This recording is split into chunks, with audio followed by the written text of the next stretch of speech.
प्रतापगढ़ के नजदीक में पांडेतारा के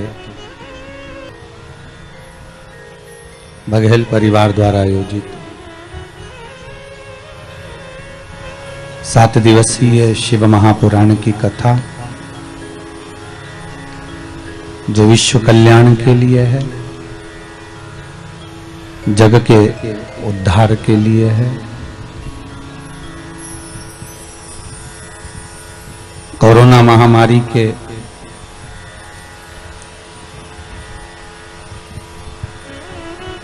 इस वायरस से संपूर्ण विश्व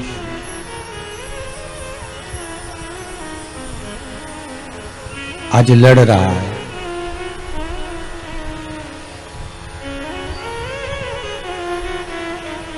भारत की भूमि का एक एक प्रदेश इस कोरोना महामारी से लड़ रहा है और सम्मुख में खड़ा हुआ है।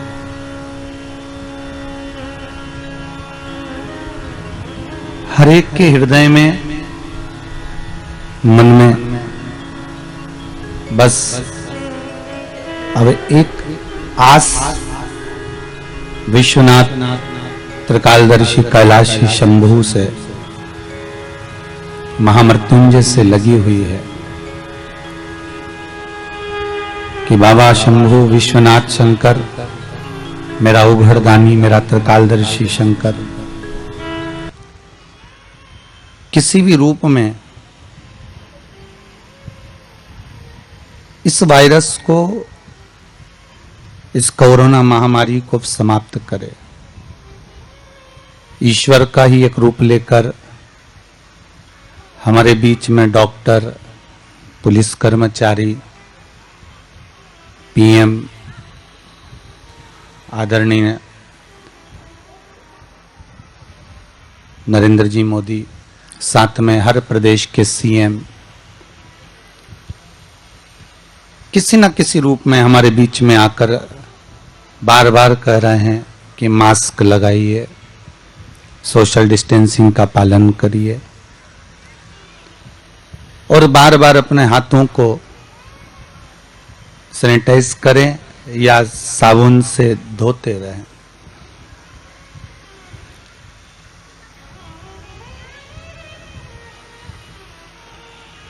नूतन वर्ष में, नए साल में अपन आज प्रवेश कर रहे हैं। प्रमादी संवत्सर समाप्त होकर ये जो नया संवत्सर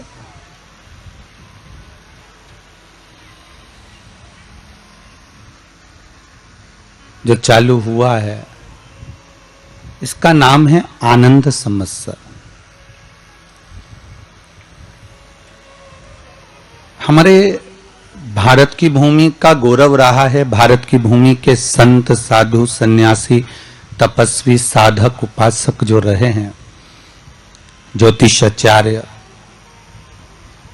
ब्राह्मण जन जो रहे, उन्होंने जो एक नियम बनाया, संवत का जो नाम बनाया, जैसे पहले प्रमादी चल रहा था तो प्रमाद में लोग लगे ही रहे।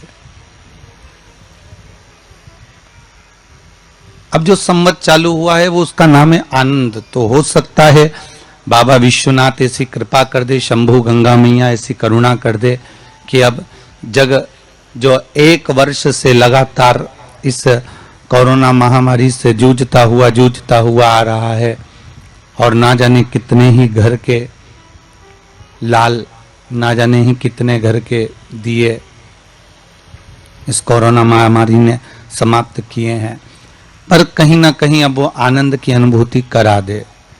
अब मेरा शंकर, अब मेरा शंभु, अब मेरा त्रिकालदर्शी कैलाशी अविनाशी शिव किसी न किसी रूप में एक आशा का, विश्वास का, एक आनंद का, जो आनंद संवत्सर है उसका एक दीप लगा दे, जिससे ये संपूर्ण ब्रह्मांड, संपूर्ण विश्व, भारत की भूमि ही नहीं, मेरी भारत माता तो है ही, पर संपूर्ण विश्व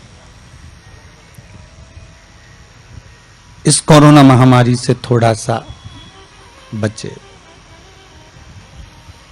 आप भी एक बार दोनों हाथ उठाकर इस नए संवत्सर का स्वागत करते हुए हर हर महादेव, हर हर महादेव, हर हर महादेव। भगवान शिव की करुणा कृपा दया सभी पर बनी रहे। आप सभी को नूतन वर्ष की बहुत बहुत बधाइयां। शिव महापुराण की कथा निरंतर टीवी चैनलों के माध्यम से श्रवण करते रहे हैं। शंकर को रिझाने का कोई बहुत विशालतम कोई प्रयोग नहीं है। शंकर को रिझाने के लिए कहीं कैलाश पर्वत पर जाकर नहीं बैठना हमको।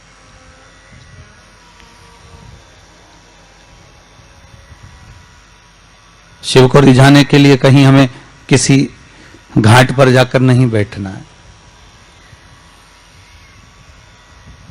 शंकर को रिझाने के लिए केवल इस मन को थोड़ा सा कैलाश की ठंडाई जैसा बनाना है। शिव को रिझाने के लिए थोड़ा सा इस हृदय को, इस चित्त को, इस वृत्ति को गंगा का घाट बनाना है कि ज्ञान की धारा जब बहती बहती जाए उसी तरह हमारे भीतर भी भक्ति की धारा निरंतर बहती हुई जाए।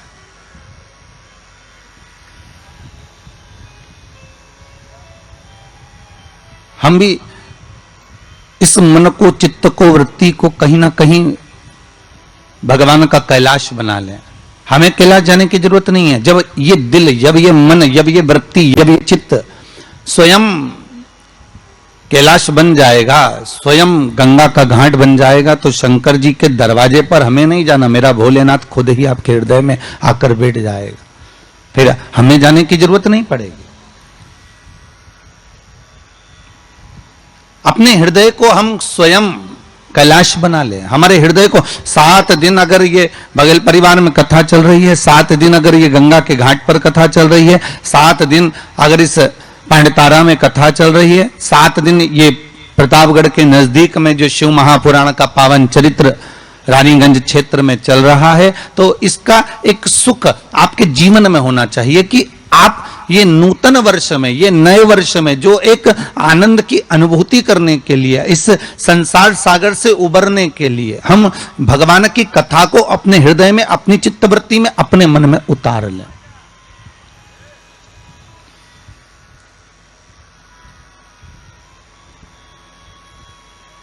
कलिकाल में बहुत सारे साधन है सब भगवान को पाने के लिए।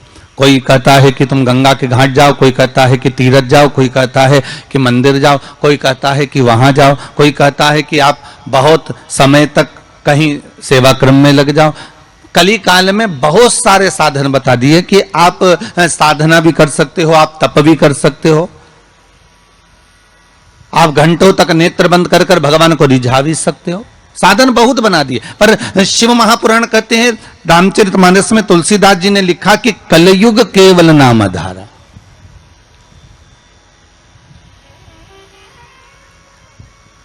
तुलसीदास जी लिखते हैं कि कलयुग में केवल एक नाम की आधारशिला रख लीजिए।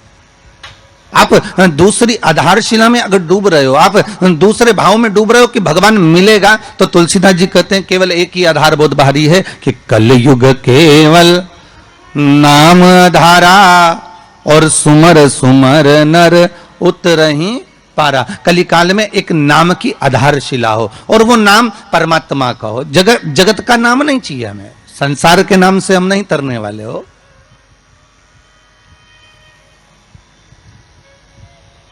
एक भगवान का नाम, एक राम नाम, एक कृष्ण नाम, एक शिव नाम, एक जगत जननी जगदम्बा का नाम, एक आद्य शक्ति का नाम अपने भीतर में हो।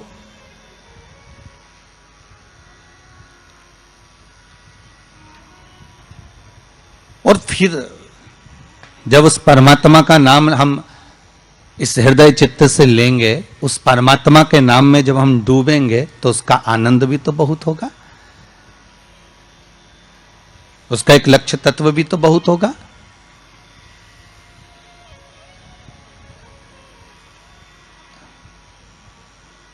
महाराज कल जब हम यहां पहुंचे तो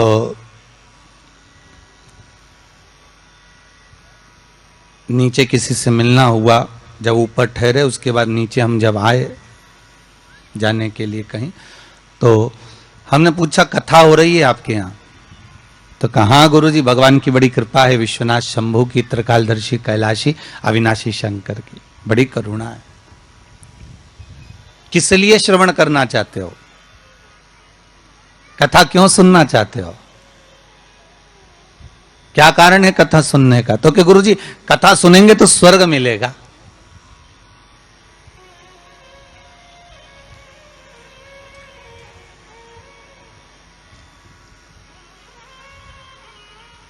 पहले भी कथा में कहा, आज फिर कहते हैं, आप स्वर्ग जाएंगे ना जाएंगे इसका कोई गारंटी नहीं है।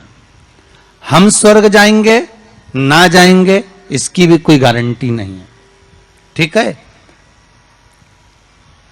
पर इतना विश्वास जरूर है कि आप अगर भगवान शंकर का अनुमोदन कर रहे हैं, आप शिव नाम की चर्चा कर रहे हैं, आप शंकर की कथा को श्रवण कर रहे हैं, आप शंकर की कथा में डूबे हुए हैं, आप आद्य शक्ति के नवरात्रे में शंकर का अनुमोदन कर रहे हैं, आप शिव अर्चना कर रहे हैं, आप शंकर का नाम जाप कर रहे हैं, आप शंकर का स्मरण कर रहे हैं, तो यह पक्का है कि आप बैकुंठ जाएंगे ना जाएंगे इसकी कोई गारंटी नहीं है। पर यह पक्का है कि आप अगर भगवान के नाम में डूबे रहे तो बैकुंठ अधिपति नारायण तुम्हारे पास जरूर आ जाएगा, यह पक्का है महाराज। आप जाएंगे ना जाएंगे उसके कोई बात नहीं है, पर भगवान स्वतः, नारायण स्वतः अपने पास आ जाए, इसका सुख है,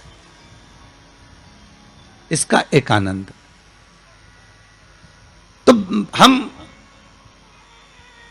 दान कर रहे हैं, पुण्य कर रहे हैं, या हम कोई सत्कर्म कर रहे हैं, या हम कुछ भगवान के निमित्त हम ये सोच कर दे रहे हैं कि हम दान करेंगे तो ऐसा होगा, हमें स्वर्ग मिल जाएगा। नहीं नहीं, हमें स्वर्ग जाने की चाह तो छोड़ देना चाहिए। कहा करऊ में बैकुंठ के जाए,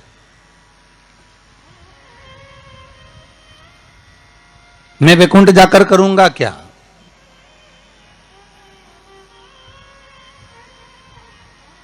बैकुंठ की चाह इस मन को नहीं होना चाहिए। मन को तो यह चाह होना चाहिए कि मैं भगवान का इतना भजन कर लूं कि बैकुंठ का नाथ, बैकुंठ अधिपति स्वयं नारायण, कैलाश पर रहने वाले मेरे शंकर, द्वारका में रहने वाला मेरा कृष्ण, गौलोक में निवास करने वाला मेरा परमात्मा स्वतः दौड़कर मेरे पास आ जाए।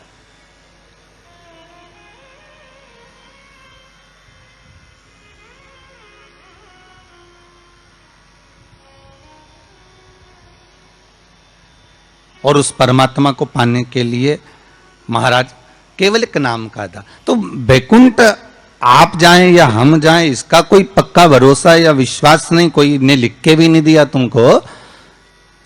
और जो गए उनसे पूछ भी नहीं सकते कि तुम बैकुंठ में हो कि और कहीं हो, कि किसी ने फोन लगाया था गए हुए व्यक्ति को कि तुम कहां बैकुंठ में बैठे हो कि कहां हो, तो कोई बताने वाला भी नहीं है कि बैकुंठ गया कि नहीं गया, ये कुछ बोल भी नहीं सकते। पर एक बात और है महाराज, एक बात और अग्नि पुराण में कहा है कि किसी के प्राण छूटने के बाद अगर दुनिया के लोग जब उसको लेकर जा रहे हो, दुनिया के लोग उसको लेकर जाते समय दुनिया के लोग अगर बात कर रहे हो कि हाँ बहुत अच्छा था, सब भगवत भजन में डूबने वाला था, स्मरण करने वाला था, दान करने वाला था, पुण्य करने वाला था, सत्कर्म करने वाला था, भगवान की भक्ति में डूबने वाला था, अच्छा व्यक्ति था, तो अग्नि पुराण कहती है ये मान लो कि वो जीव ने बैकुंठ का भाग ग्रहण कर लिया, वो बैकुंठ चला गया।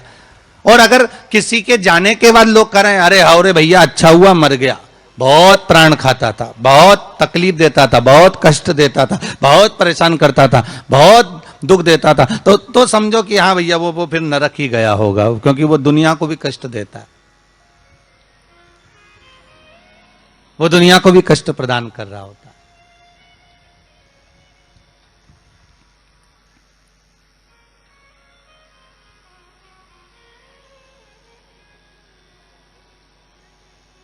उसकी चित्तवृत्ति में,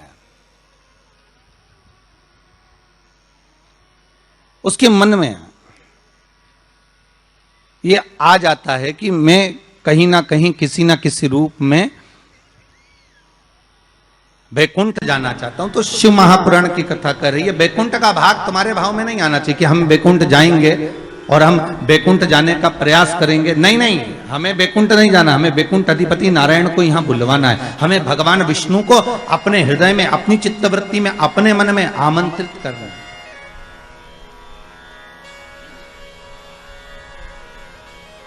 और जब भाव होगा महाराज, निर्मल जब भाव होगा, तो भगवान को मिलने में फिर देरी नहीं हो सकती।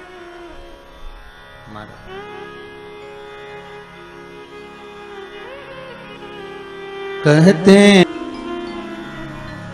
भगवान का चरित्र कह रहा है कि आपका हृदय जितना निर्मल होगा, आप निर्मल भाव से जितना भगवान की भक्ति को धारण करोगे, निर्मल भाव से आप जितना भगवान का भजन करोगे, निर्मल भाव से आप जितना भगवान को रिझाने का प्रयास करोगे, भगवान उतनी जल्दी प्राप्त हो जाए।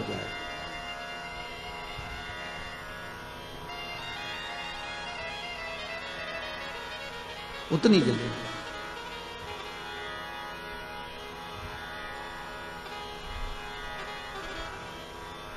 भाव कह रहा है महाराज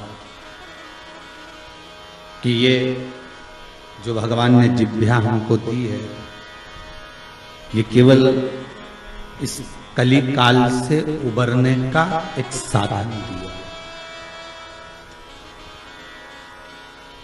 इस कली काल से उबरने का एक साधन, कलिकाल से निकलने का एक साध्य बनाया है कि केवल कि राम कहो मुख में जीवा है कि नहीं।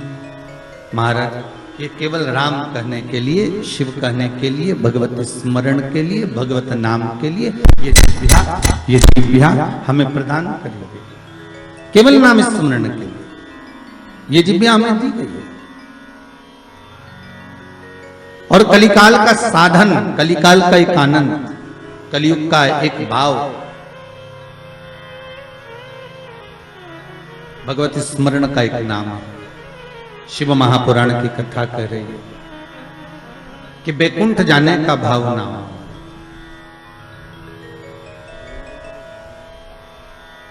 भाव ये होना चाहिए कि बैकुंठ अधिपति हमारे पास आ जाए। तो 7 दिन की शिव महापुराण में अगर गंगा के घाट पर आप सुन रहे हैं, इस पावन कथा का रसस्वादन बघेल परिवार द्वारा आप कर रहे हैं, तो आपके भीतर ये भाव प्रकट हो कि हमें भगवान मिले। और निवेदन एक जरूर करूंगा कि ये जो कथा हो रही है, इस कथा का आनंद आप जो आस्था टीवी चैनल के माध्यम से ले रहे हैं, आप सबसे निवेदन है इस कथा को आप उस भाव से सुनना कि मेरी गली में, मेरे मोहल्ले में, मेरे क्षेत्र में, मेरे परिवार में, मेरे उस संपूर्ण ब्रह्मांड में इस कथा को जैसे इस पूर्ण तरह से मैं श्रवण कर लूं तो ये कोरोना महामारी समाप्त हो जाए, ऐसी शंकर कृपा कर दे। बाबा से ऐसी विनती कर कर श्रवण कर। अभी तक कथा आपने जो सुनी ना, वो आपके लिए सुनी है, पर मेरा निवेदन हृदय से है, दिल से है। अभी तक जितनी कथा आपने सुनी ना टीवी चैनल के माध्यम से, या आपने कुबेरेश्वर धाम पर आकर सुनी हो, या रुद्राक्ष महोत्सव में सुनी हो, या यूट्यूब फेसबुक पर सुनी हो, वो आपने अपने लिए सुनी। पर ये कथा जो ये गंगा के घाट से चल रही है, ये जो कथा है, इस कथा को आप इस भाव से सुनना कि अब ये कोरोना महामारी समाप्त हो जाए और विश्व का कल्याण हो जाए, जगत का एक आनंद हो जाए और सबके हृदय से ये कोरोना महामारी का जो भय है वो समाप्त हो जाए। कथा अब उसके लिए सुनिए।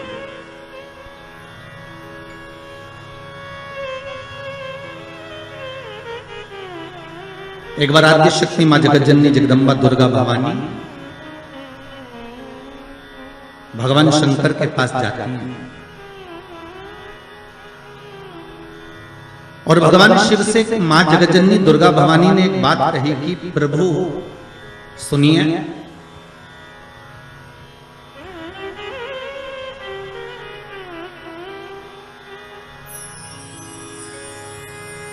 कर रही हूं कि मैं जहां जहां पर प्रभु आप वहां पर हो ना, शंकर जी बोले बिल्कुल, जहां शक्ति है वहां शिव है, मैं वहां पर हूं। तो जगत जननी जगदम्बा के मुख से निकल गया प्रभु, फिर जहां पर शिव है वहां पर भी शक्ति है, जहां शंकर है वहां स्वयं आदि शक्ति जगदम्बा पार्वती, मैं वहीं पर हूं जहां पर शंकर भगवान ने कहा सुन पार्वती, तू जहां पर है वहां पर शंकर है। मैं विश्वास रखकर इस वचन को निश्चित कर देता हूं कि जहां पार्वती है वहां शंकर है, वहां शिव है। पर पार्वती मैं ये नहीं कह सकता कि जहां शंकर है वहां पार्वती है।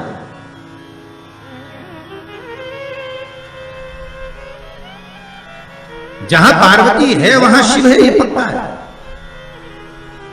जहां पार्वती है वहां शंकर है, ये निश्चित है, ये पक्का है। पर जहां शंकर सुता है, जहां शिव है, वहां पार्वती हो, ये पक्का नहीं। इसको मैं निश्चित नहीं कर सकता, इसको मैं पक्का नहीं कर सकता। पार्वती जी की आंखों से अश्रु बहने लगा।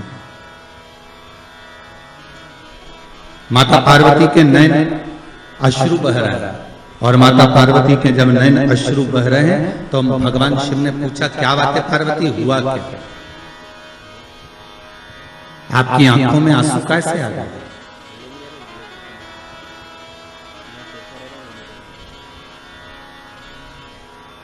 ये अश्रु क्यों आ रहा है, किस लिए?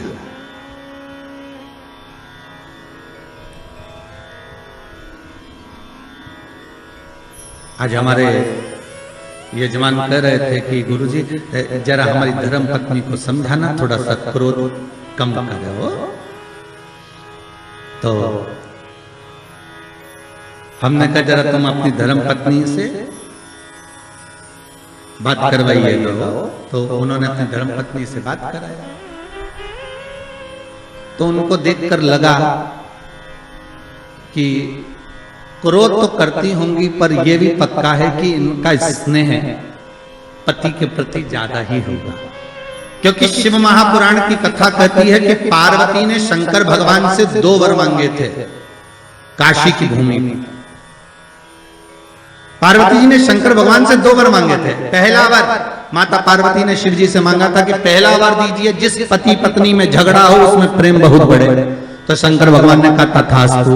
तो उसका एक असर तो आज दिख गया, ठीक है। मतलब जब बात सामने आ जाए तो समझ लो कि मतलब शिव जी ने जो वर दिया था वो गलत नहीं है, कि जहां पर प्रेम बहुत हो, पार्वती जी कह रही है कि ऐसा वर दो जहां प्रेम,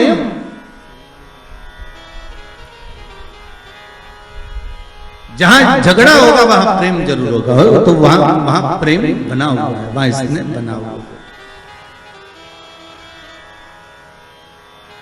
और दूसरा बार माता पार्वती ने मांगा था कि काशी में जो मरेगा, काशी में जिसके प्राण छूटेंगे, उसको गुरु मंत्र आपको देना पड़ेगा। इसलिए भारत की भूमि के सबसे ज्यादा मुर्दे, भारत की भूमि के सबसे ज्यादा शव अगर कहीं जलते हैं तो वो काशी में जलते हैं, क्योंकि शंकर भगवान ने पार्वती को यह वर प्रदान किया था। अगर आप कह रही हो तो ठीक है कि काशी में जो मरेगा उसको गुरु मंत्र में दूंगा, पर पार्वती जी के मन में आया कि आपने तो कह दिया कि काशी में जो मरेगा गुरु मंत्र आप दोगे, पर प्रूफ क्या रहेगा, सबूत कि आपने गुरु मंत्र दिया, ये सबूत कहां से आया? ये सबूत का भान कहां से रहेगा? तब भगवान शिव ने कहा क्या चाहती हो आप बताओ। तो पार्वती जी बोली आप हमको वर दीजिए कि काशी में जो मरेगा ना उसके सीधे कान में गुरु मंत्र आपको देना पड़ेगा। शंकर भगवान के हम तो उलझ गए, वर दे। कभी कभी अगर पति बोल दे पत्नी को तो क्यों चिंता करती है, मैं बैठा तो हूं, अरे एक अंगूठी क्या मैं तुझे 10 अंगूठी दिला दूंगा। तो पत्नी हमेशा याद करके वही बोलती है, करवा चौथ का चांद बार में देखती है, बोले अंगूठी की बोलती है। क्यों जी वो आपने बोला था तो वो कहा है। अब पार्वती मैया तो मौन। शिव जी ने पूछा पार्वती तू चुप क्यों हो गई? पार्वती जी बोली मेरा दूसरा वर कि काशी में जो मरेगा उसको गुरु मंत्र आपको देना पड़ेगा। तो वो गुरु मंत्र कब दोगे? शंकर भगवान ने कहा ऐसा कोई होता है कि संसारिक मनुष्य को, मानव को, ये मनुष्य को और गुरु मंत्र में, इस संसार के मानव को गुरु मंत्र में प्रदान करो, ये हो सकता है क्या? नहीं नहीं नहीं, मंत्र तो आपको देना ही पड़ेगा,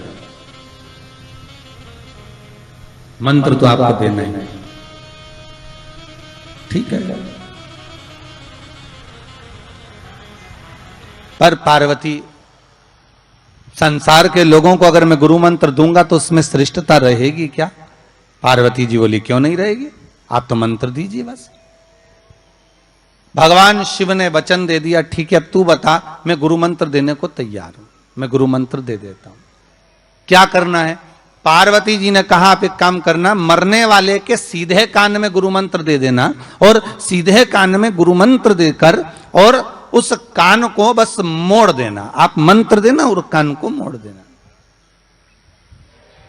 मैं समझ जाऊंगी कि आपने मंत्र दे दिया। शिव जी ने कहा वचन दे दिया, ठीक है। तो इसलिए आज भी नियम है महाराज, दुनिया के लोगों का आज भी भाव ये वर्णन करता है कि काशी में मरने वाले का सीधा कान अपने आप टेढ़ा हो जाता है। आज भी लोग भाव में कह देते हैं कि काशी अभिमुक्त नगरी, काशी मोक्ष नगरी है। और कितने किस्मत वाले हो भाई आप लोग, हो पंडितारा वालों, आपके यहां से तो काशी लगभग कितना होगा, 130 किलोमीटर के लगभग होना चाहिए, 130 किलोमीटर। कितने भाग्यशाली हो। शास्त्र कहता है काशी काशी काशी काशी 5 बार बोल ले जीव तो ही गंगा मैया का दर्शन हो जाता है? अभिमुक्तता प्राप्त हो जाती है, सहज थोड़ी ना है काशी।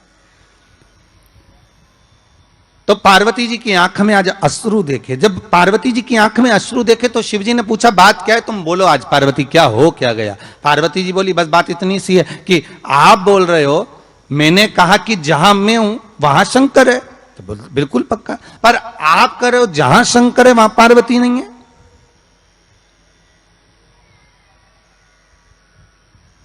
जहां शिव है वहां पार्वती नहीं है, आखिर क्यों, किस लिए? शंकर भगवान कहते हैं औगढ़दानी त्रिकालदर्शी कैलाशी मेरा शंभो, मेरा शंकर, मेरा ओघड़दानी, मेरा भूतेश्वर, मेरा भूतनाथ, मेरा त्रिकालदर्शी, मेरा महामृत्युंजय कह रहे हैं। हरि पार्वती तू जानती नहीं है, तू मुझे पहचानती नहीं है। कुछ स्थान ऐसे हैं पार्वती जहां पर मुझे तेरे बिना भी रहना पड़ता है।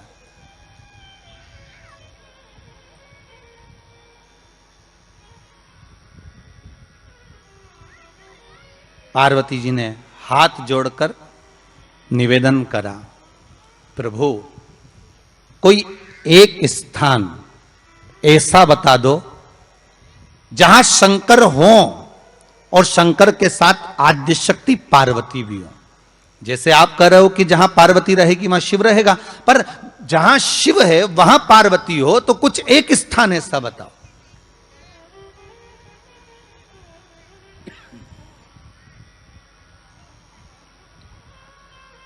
वो स्थान हमको दे दीजिए। शंकर भगवान ने कहा वो स्थान है कुंभ, कलश। कौन सा स्थान? जम के बोलिए, कलश। कलश देखा है आप लोगों ने? कुंभ कलश।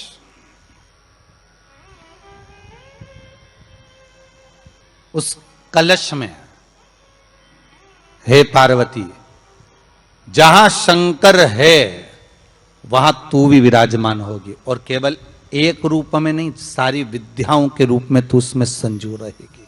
केवल एक कलश। आज नया संवत्सर है, नूतन वर्ष है। पूरे भारत की भूमि पर और मेरे भारत के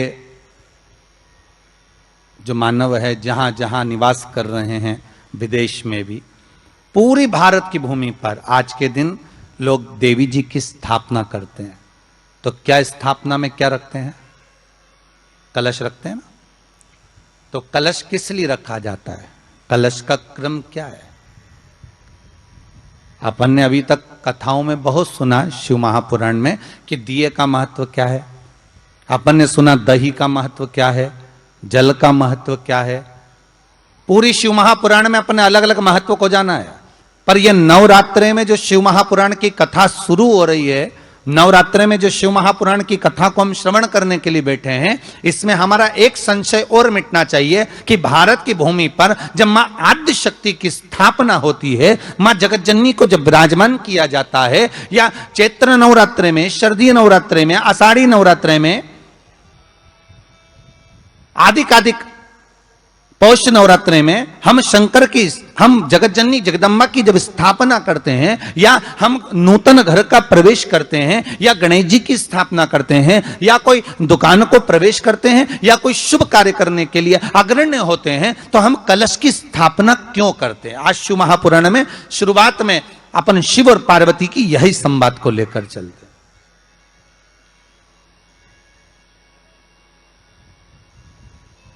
आखिर कलश में ऐसा क्या है?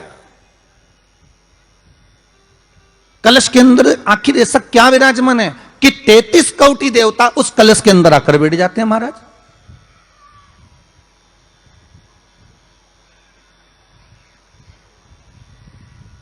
आप कोई यज्ञ करने जा रहे हो, आप कोई पोथी पुराण करने जा रहे हो, आप कोई अच्छा कार्य करने जा रहे हो, तो ब्राह्मण देवता कह देते कलश की स्थापना होगी, कलश की शोभा यात्रा निकलेगी, कलश यात्रा निकलेगी, कलश विराजमान होगा। और आज हर की पौड़ी पर, प्रयागराज में, या उज्जैनी में, नासिक में जो बड़े बड़े कुंभ के मेले होते, कुंभ का मतलब भी तो कलश से होता, उसकी महत्वता क्यों है? उस कुंभ की, उस घड़े की महत्वता कहां से प्रकट हो गई?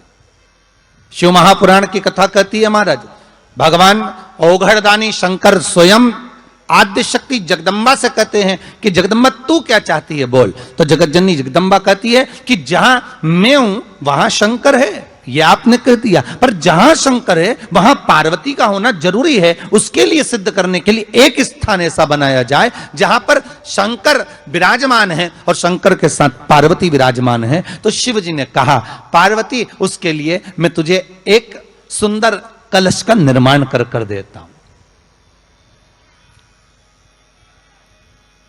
दुनिया का रचनाकार, दुनिया की रचना करने वाले महाराज, संपूर्ण ब्रह्मांड की रचना करने वाले, जिनको भगवान शिव ने स्वयं ब्रह्मदेव से कहा है कि ब्रह्मा जी तुम सृष्टि खंड को आगे बढ़ाइए, सृष्टि की रचना करिए। और आज ही के दिन, यही चैत्रीय प्रतिपदा के दिन, यही इसको कहते हैं नया संवत्सर, नया वर्ष। हिंदू धर्म में क्यों कहा जाता है? आज ही के दिन ब्रह्मा जी ने महाराज सृष्टि की रचना करना प्रारंभ करा था। आज ही के दिन भगवान शिव और ब्रह्मा का संवाद हुआ था। सीधे भगवान शंकर ब्रह्मदेव के पास जाकर बोले थे, हे ब्रह्मदेव आप सृष्टि की रचना करिए। तो ब्रह्मा जी ने पूछा था, सारे नक्षत्र आपने बनाए, सारे दिन आपने बनाए, सारी घड़ियां आपने बनाई, सारा पल आपने बनाया, मनुष्य की श्वास गिनती, काउंटिंग, अर्थात मनुष्य के शरीर की रोमावली, ये सब आपने निश्चित करी है। मनुष्य की कितनी धड़कन चलेगी, कितनी श्वास चलेगी, 21,600 श्वास जो मानव के शरीर से प्रतिदिन निकल रही है, 3.5 करोड़ रोम छिद्र जो मनुष्य के शरीर में बने हुए हैं, ये संपूर्ण बनाने वाले आप हो। एक एक घड़ी, एक एक पल, एक एक नक्षत्र, एक एक समय बनाने वाले आप हो। हर श्वास को बनाने वाले आप हो। तो आपसे मुझे कहना है कि एक निर्माणकर्ता ब्रह्मदेव, आप ब्रह्मा जी करें तो एक काम करो ना कि सृष्टि की रचना भी आप करो। भगवान ब्रह्मा ने शिव जी से कहा कि सृष्टि की रचना आप करिए।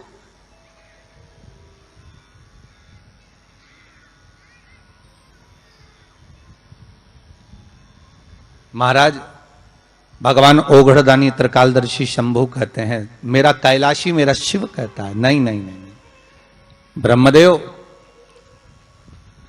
सृष्टि की रचना करने को तो हम कर दें, मना नहीं है, पर भगवान विष्णु की नाभि से आप प्रकट हुए हो।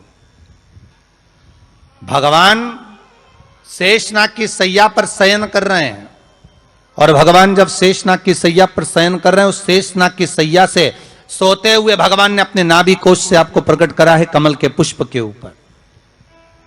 और आप भगवान की अंतः नाभि में, ब्रह्मदेव ना जाने हजारों वर्ष तक आप नाभि में प्रवेश करते गए, हजारों वर्ष तक आप नाभि के अंदर जाकर साधना करते रहे, और साधना करने के बाद भी आपको यह पता ना चल पाया कि आपका प्रागट्य बिंदु क्या रहा।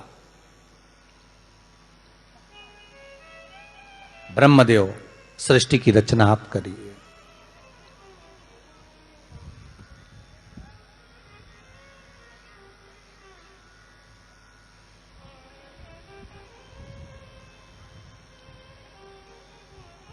ब्रह्मा जी कह रहे हैं, नाथ इस सारे ब्रह्मांड को रचना करना है, कर दूंगा, मना नहीं है, पर रचना करता भगवान ब्रह्मा जी कहते हैं कि मैं संसार को एकाग्रित करूं, उससे पहले 33 कोटि देवताओं को मुझे एकाग्रित करना, और सारे 33 कोटि देवता एक जगह पर आकर विराजमान हो जाए, ऐसी कोई व्यवस्था करना। शंकर भगवान ने कहा, बनाओ ब्रह्मदेव, तुम निर्माण करो। ब्रह्मा, शास्त्र कहता है कि भगवान शिव स्वतः, शंकर तो शंकर है, भगवान शंकर ने एक मट्टी का सुंदर सा भाग ढेला एकत्रित करा, उस ढेले से भगवान ने एक सुंदर कुंभ का निर्माण करा, एक सुंदर कलश का निर्माण करा।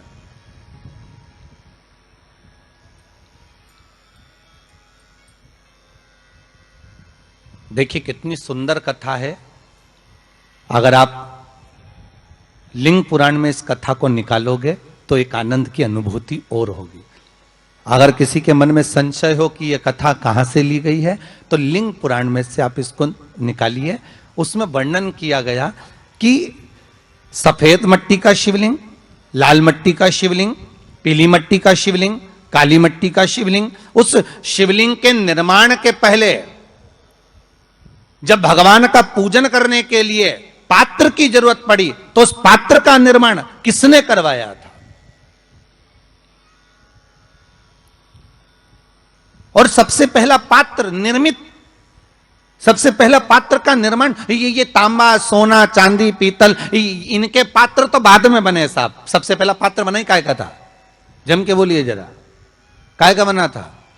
सबसे पहला पात्र था ये मिट्टी का। आज भी हिंदू धर्म में भले तुम्हारे घर में सोने के कलश हो, भले चांदी के कलश हो, भले तुम्हारे घर में पीतल और तांबे के पात्र रखे हो, पर आज भी अगर ब्राह्मण कहेंगे कि हमें कोई यज्ञ करना है, अनुष्ठान करना है, हमें ये स्थापना करना है, तो ब्राह्मण एक ही बात कहेंगे कि तांबा, पीतल, चांदी के हमें पात्र नहीं चाहिए। ब्राह्मण कहेगा मैं मिट्टी के कलश लाकर रखो।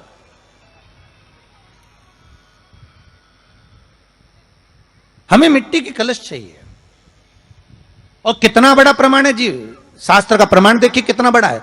आप किसी दूसरे घर में जा रहे हो, आप अपना घर छोड़कर और दूसरे मकान में जा रहे हो, और आपको लगा कि मैं इस घर में अब 15-20 दिन नहीं आऊंगा, 1 महीना नहीं आऊंगा, तो शिव महापुराण की कथा कितना सुंदर कहती है कि अगर आप जा रहे हो और आपको ऐसा भय लगता है कि इस मकान में कोई दूसरी प्रवेश ना करे, कोई दूसरा जीव ना आ जाए, इस मकान में कोई अंतरात्मा ना आए, इस मकान पर कोई टोना ना करे, इस मकान में कोई टोटका ना करे, इस मकान में कोई जादू ना करे, तो उसके लिए शिव महापुराण की लिंग पुराण वर्णन करती है कि मात्र एक मट्टी का कलश, उस मट्टी के कलश में एक महाराज थोड़ा सा धान भरकर, उसमें 1 सिक्का, 1 रुपया उसके अंदर डालकर और 1 बेलपत्र उसके अंदर डालकर, उसको उसके एक दिए से या प्लेट से या नरियल से उसको रखकर एक स्थान में ईशान के अंतर्गत उसको रखकर चले जाइए। उस मकान में ना तो कोई भीतर प्रवेश कर सकता है, उस मकान में ना कोई टोना कर सकता है, उस मकान में ना कोई टोटका कर सकता है, उस मकान में ना किसी की नजर लगती है।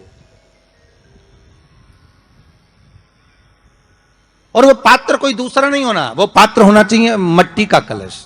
मट्टी के कलश की बड़ी महत्वता है।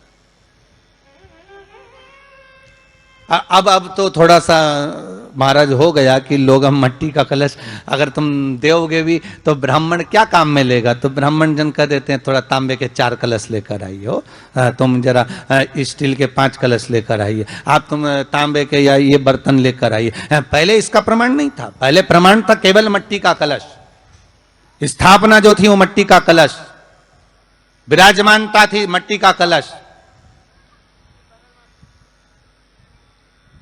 जिसका निर्माण स्वयं भगवान शिव शंकर, भगवान शंभु, भगवान त्रिकालदर्शी कैलाशी स्वयं लिंग पुराण के अंतर्गत शास्त्र वर्णन करता है कि जिस समय सुंदर शिवलिंग की स्थापना करी गई, शिवलिंग का निर्माण करने के लिए भगवान ने, और स्कंद पुराण में भी आता है यही बात, शिव महापुराण में भी आती है, और आपको पहले भी कथा में कहा कि ब्राह्मण सफेद मट्टी का शिवलिंग बना, पहले भी कथा में कहा, आज फिर कह रहा है।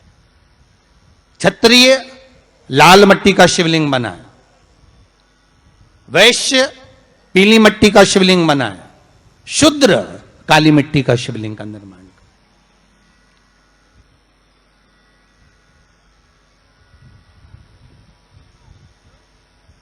काली मट्टी का शिवलिंग का निर्माण कर।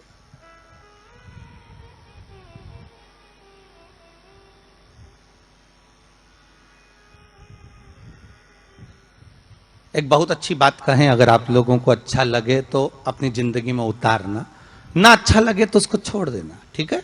जितने लोग भी कथा सुन रहे हो बहुत ध्यान देना, ये जो पानी पीने का जो मटका होता है ना, जिसको हमारे यहाँ कलश कहा जाता है, हंडा कहा जाता है, जिसको हमारे यहाँ परिंडा कहा जाता है, मटका कहा जाता है, तो पहले जो मटका चल